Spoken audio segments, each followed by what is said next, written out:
Salam sejahtera Malaysia, salam sejahtera tuan-tuan dan puan-puan semua. Hari ini Malaysia, rakyat Malaysia bakal digemparkan dengan berita tergempar mengejutkan panas hari ini berkaitan dengan isu-isu semasa politik di Malaysia, berkaitan dengan pendidikan, ekonomi dan segalanya ada di sini untuk semua isu-isu hangat di Malaysia. Mari kita menonton video hari ini, apa yang ada hari ini. Sila tekan butang subscribe, like dan share video ini. Jangan lupa tekan tombol lonceng untuk info-info yang lebih banyak daripada channel ini. Berita akan dimulakan beberapa saat lagi.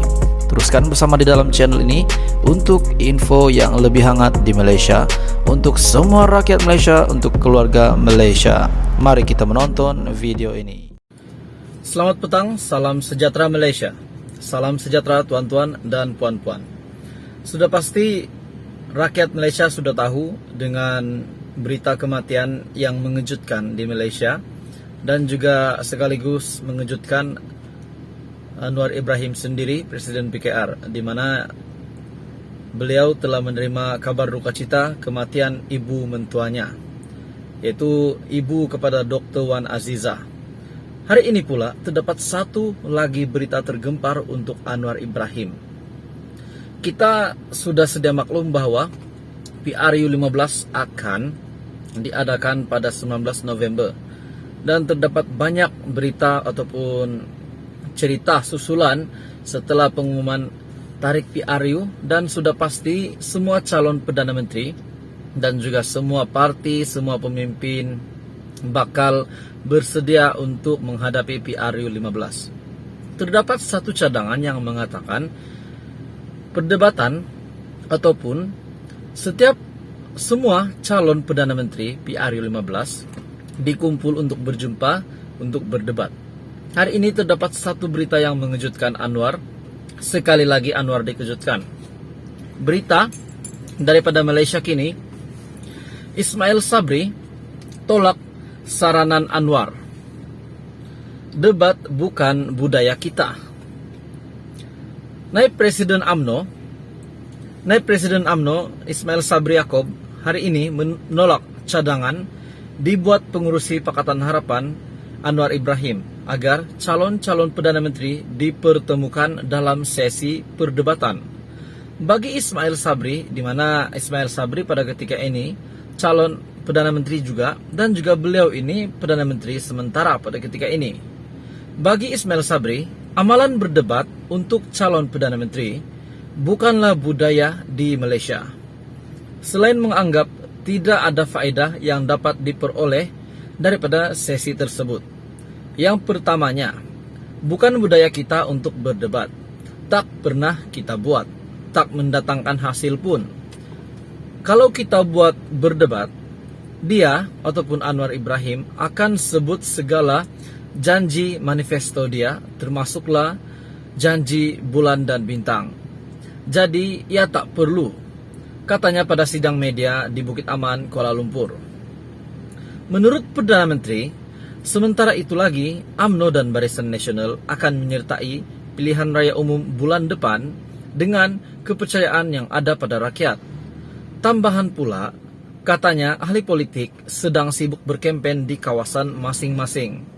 Pada 19 Oktober lalu, semasa berucap di Temerloh, Pahang, Anwar telah mengemukakan cadangan agar 3 calon Perdana Menteri yang bertanding dalam pilihan raya umum kali ini dipertemukan dalam satu acara debat pula.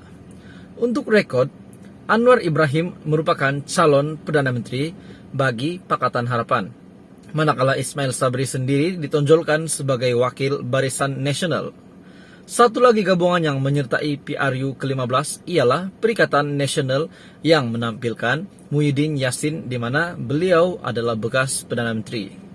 Kata Anwar, perdebatan itu perlu memberi tumpuan kepada isu, dasar dan perancangan agar kesesuaian serta kewibawaan ketiga-tiga calon terbabit dapat dinilai oleh orang ramai. Sementara itu, Ismail Sabri berkata, Barisan Nasional akan mengumumkan manifesto mereka tidak lama lagi. dia juga memaklumkan Barisan Nasional sedang dalam proses meneliti senarai calon yang akan dipilih untuk mewakili partai itu dalam PRU tidak lama lagi.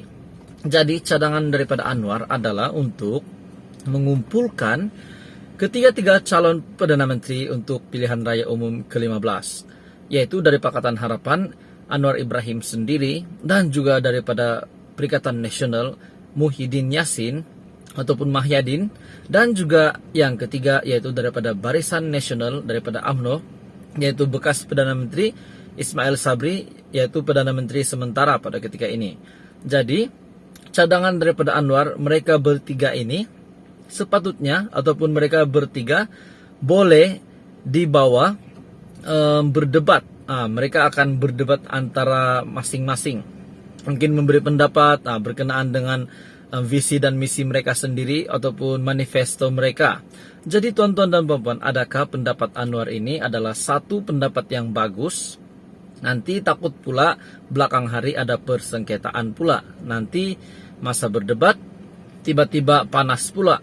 Jadi kalau mungkin pun debat ini dibuat, sebab ini Ismail Sabri telah menolak untuk berdebat. Sudah pasti jika diteruskan pun, mahukah Anwar berdebat berdua-duaan dengan Muhyiddin?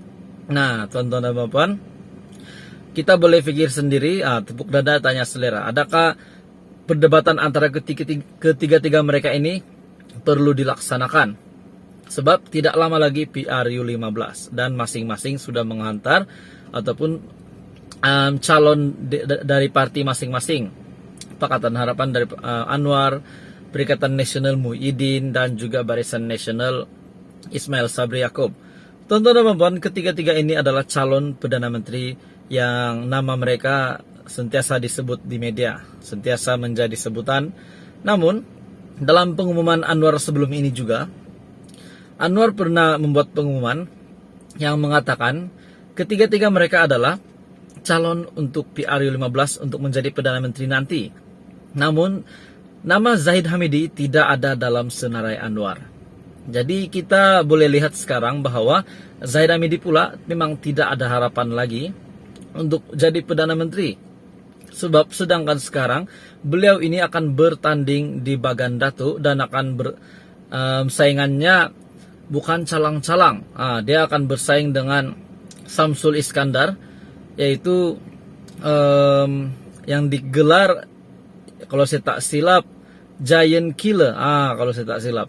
Jadi Samsul Iskandar bukanlah calang-calang orang. Jadi bagi Zahid Hamidi pula mungkin kemenangannya itu di Bagan Datuk tidak lagi dapat dipertahankan setelah 4 penggal beliau telah menang di Parlimen Bagan Datuk. Dan sudah pasti ramai orang sudah tahu bahwa Zahid Hamidi ini mempunyai kes mahkamah. Jadi ada lagi tak harapan Zahid Hamidi untuk menang di Parlimen Bagan Datuk. Tuan-tuan dan puan-puan, kita mengundi, teruskan mengundi calon ataupun yang kita rasa boleh memimpin negara ini, boleh menjaga negara ini semoga tetap aman damai, dan yang penting ekonomi negara dapat distabilkan kembali, dan banyak lagi keputusan yang penting. Jadi undian kita ini sangat penting, walaupun satu undi sangat penting. Jadi bagi menyokong sistem demokrasi di Malaysia, marilah kita sama-sama turun mengundi pada 19 November nanti. Jadi teruskan bersama di dalam channel ini untuk info politik yang lebih hangat di Malaysia.